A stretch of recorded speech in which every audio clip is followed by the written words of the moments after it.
জিলাপি রমজান সহ সারা বছরই মূলত জিলাপি আমাদের ভক্তরা খেয়ে থাকেন, তবে রমজানে এই জিলাপির চাহিদা তুলনামূলক অনেক বেশি থাকে।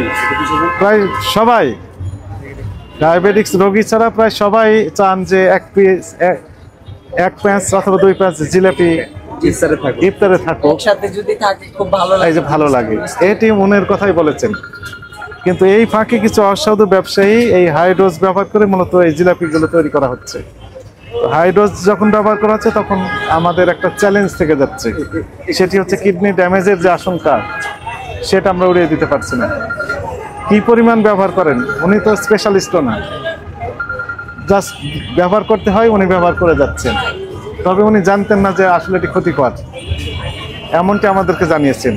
এবং এখন থেকে আর ব্যবহার করবেন না মর্মে উনি একদম স্পষ্টই জানিয়ে দিয়েছেন। এবং সম্মানিত অন্যান্য যে সকল ব্যবসায়ী যেনারা রয়েছেন, যেনারা এই জিলাপি তৈরি করবেন মর্মে প্রস্তুতি নিচ্ছেন অথবা তৈরি করছেন, ওনাদের প্রতি আমাদের উদাত্ত আহ্বান থাকবে, আপনারা নিজেরা একটু নাকে দিয়ে দেখবেন যে আসলে কেমন এর রিয়াকশনটা। যদি রিয়াকশনটা এমনই হয় যে আসলে তো নাকে সহ্য করতে পারছে না, আসলে তো পারছে না, তাহলে দয়া করে এটি ব্যবহার থেকে বিরত থাকবেন। সাধারণ ক্রেতার আসলে বোঝার কোনো উপায় আছে যে এটাতে হাইড্রোজেন? কোনো উপায় নেই, কারণ হচ্ছে এই কারণে যে জিলাপি যখন তৈরি করে ফেলে তখন তো আর এটি ল্যাব টেস্ট ছাড়া উপায় নেই। ল্যাবরেটরিতে টেস্ট ছাড়া খালি চোখে দেখা যাবে না, হাত দিয়ে টাচ করে বোঝা যাবে না। কিন্তু আমরা আবার বুঝি কীভাবে, আমরাও তো বুঝতে পারি না। আমরা বুঝি হচ্ছে কিচেন রুমে সরাসরি যাই, যাওয়ার পর দেখতে পাই যে আসলে এই হাইড্রোজটা আছে কিনা।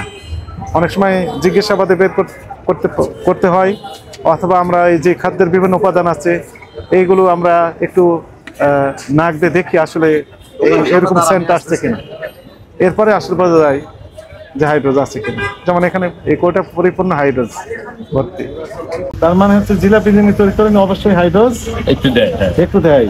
যিনি বলেন যে দেন না, উনি কি সত্য কথা বলেন? মিথ্যা কথা বলেন।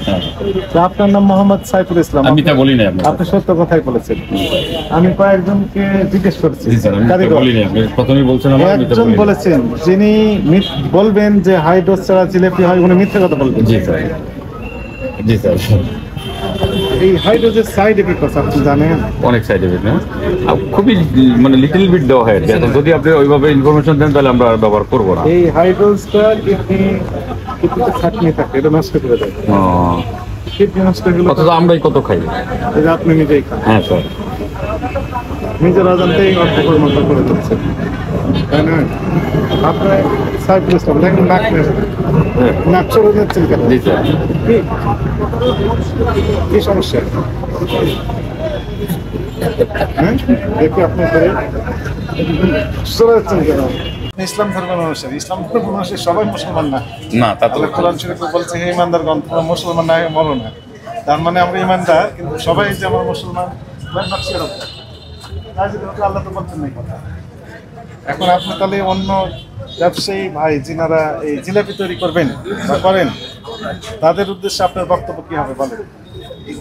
আমার বক্তব্য হলো, যেহেতু এই এটার বিকল্প প্রয়োজনে খুঁজে নেই, প্রয়োজনে এটার বিকল্প খুঁজে নেওয়া হোক, প্রয়োজনে আমরা সার্চ দিয়ে হলেও বা বিশেষজ্ঞদের সাথে আলোচনা করে হলেও আমরা এটার বিকল্প খুঁজে নিব এবং এটা ভালোটা বানানোর চেষ্টা করবো ইনশাআল্লাহ।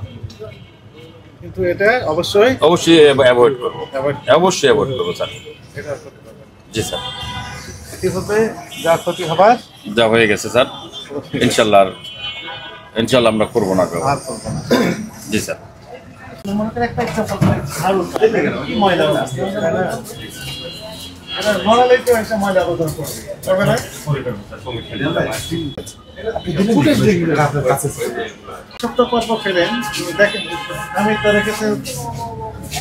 মোহাম্মদ সাইফুল ইসলাম খামি রেখেছেন। এই যে বেসিনের বাম পাশে এখানে ময়লা আবর্জনার যে ঝুড়ি, তার পাশে ওই নিচে রেখে দিয়েছেন খামি।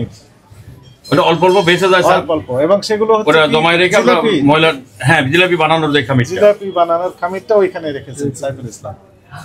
পরে ময়লাওয়ালাকে দিয়ে দিই, পরে ময়লাওয়ালাকে দিয়ে দিবেন। কিন্তু আপনি এই যে অপরিষ্কার রেখেছেন না পরিষ্কার রেখেছেন বলেন তো? এনভায়রনমেন্টটা কি পরিষ্কার না পরিষ্কার? একটু অপরিষ্কারই আছে স্যার, একটু না বেশি স্যার।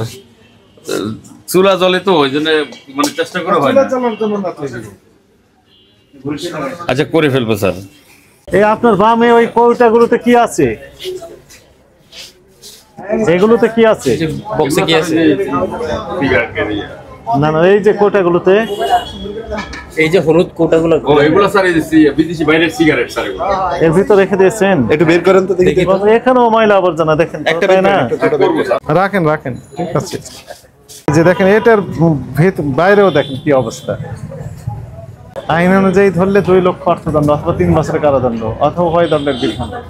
আপনি যেহেতু খুব সত্য, ক্ষুদ্র ব্যবসায়ী স্যার, হ্যাঁ সত্য কথা বলেছেন এবং ভবিষ্যতে করবেন না এমন কমিটমেন্ট দিলেন। এবং খুব ক্ষুদ্র ব্যবসায়ী স্যার, হ্যাঁ। আমরা একেবারে অনেক কষ্ট করে ব্যবসা করি, খুবই ক্ষুদ্র ব্যবসায়ী আমরা এখানে।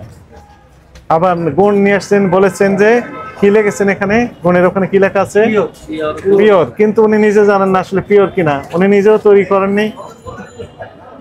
কিভাবে পেয়েছেন এটা? গুণগুলো পেয়েছেন কোথা থেকে? স্যার গুণগুলো পেলেন কোথা থেকে? নাটোরের থেকে, আমার বাড়ি নাটোরে, ওইখানেই তৈরি হয়। তৈরি হয় কে তৈরি করছে? আমার এলাকার গ্রামের মানুষ, এলাকায়। ওরাই যায়, আমার চাচা কেউ সম্পর্কে দেওয়া হয়, ওরা পাঠায় এবং ভালোই হয়তো একটু চিনি মিক্সড করে, আদার্স যেটাতে নাই আর। আচ্ছা, চিনি একটু মিক্সড করো, তাহলে পিওর বললেন। পিওর মানে আর কি, এইটুকু করলে চ্যালেঞ্জ করছে যে কেউ যদি বলতে পারে যে গুড় 100% বাংলাদেশে না, উনি তো বলেন পিওর কিন্তু চিনি মিশাই, এই তো। এটা করতে পারে, ওরা করে স্যার। এবং অল্প আটা মিশাই আর অল্প একটু আটা রং। মিশায় না স্যার, আটা মিশাইলে সেটা আটা ছাড়া তো কোনো হয় না। না না না হয় স্যার, আটা স্যার, আটা লাগে না স্যার, এটা আটা এবং রং। না স্যার, এটা করা লাগে না স্যার, গুড়ে এমনি কালার আসে। তবে আমি কেউ ছোটবেলায় দেখছি চিনি স্যার। মিশাই, কেউ চিনি না আমি মিশাই, স্যার নিজে ছোটবেলায় এটা আমি আরেকটা- নিজের বাড়িতে আমার চাষাবাদ হয়েছে, আমরা দেখছি ঘন ছোটবেলা চিনি থেকে। মিশাই, আরো বেশি। আটা যেটাকে বলা হয় মিষ্টি হয়। সেটাকে গুড়ের অস্তিত্বই থাকে না, সেটা রসের অস্তিত্বই থাকে না, সেটা সম্পূর্ণ আলাদা, এটা হলো আপনার আর্টিফিশিয়াল। আর যদি রস দিয়েই বানানো হয় সেখানে আটা লাগে না স্যার, কি কি লাগে তাহলে? সেখানে যে একটু চিনি মিক্সড করে। আচ্ছা, চিনি দেওয়ার সানে নজলটা কি, কেন দেয়? চিনি হলো আপনার 120 টাকা কেজি, গুড় হলো 170 টাকা 80 টাকা কেজি, এই ডিফারেন্সটুকুর জন্য। না না শক্ত করার জন্য হাইড্রোজেন ব্যবহার 42 দেখবেন, নাক একটু নিয়ে দেখেন, ওনার আগ্রহ আছে, দেখেন তো। চলাচ্ছেন কে, আর কে দেখবেন? আর কারো ইচ্ছা আছে দেখার?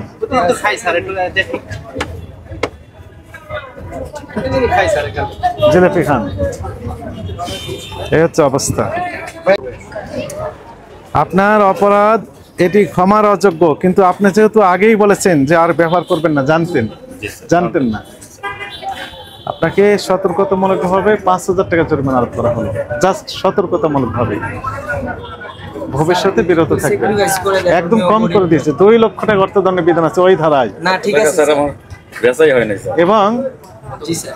যে ক্ষতিকর উপাদান ব্যবহার করছেন খাদ্যের সাথে, না, মামা। বেচা একটু কমে, আমি মাইনে নিচ্ছি। মনে করেন বেচা বিক্রি করেন, ইউজ করেন না ভাই আপনি, ঠিক আছে? ইয়াটার পরিমাণটা একটু কমাই দেন স্যার, আমার জন্য সুযোগ একটু নেই, burden একদম মিনিমাম যেটি এই পর্যন্ত করে দিয়েছি। শোনেন, একটু burden আপনার বিক্রি মনে করেন আজকে 5 লক্ষ টাকা হয়ে গেছে, তো আমি ওই একই রায় দিয়ে দিলাম, একটু যদি কমাই দেন। কমে দিয়েছি। মিনিমাম যেটি সেটি করেছি, লেখেন বেলে দিই।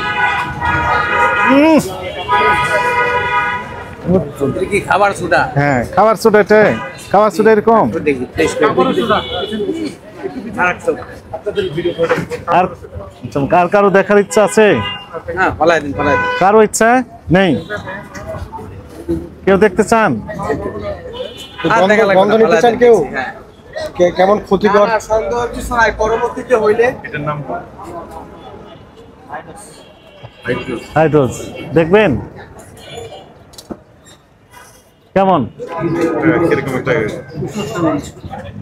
হোটেলে মনে পরোটাই ইউজ করে না অনেক গেছে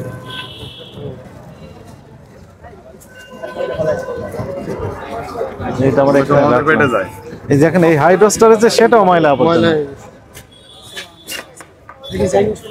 এটা আমরা জেনে শুনে খাচ্ছি জেনে শুনে না অজান্তে আমরা খেয়ে ফেলতেছি। কি পরবর্তীতে হলে, কি পরবর্তীতে হলে আমরা এটা ফেলে দেবো? একটু একটু আমাদেরকে হেল্প করেন।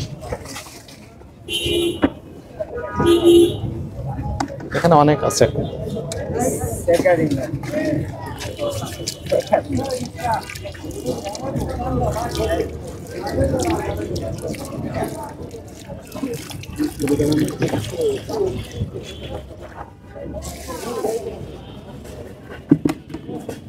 যান, উনি আর ব্যবহার করবেন না এবং এমনটি আমাদের জানিয়েছেন। আমরা আস্থা রাখতে চাই।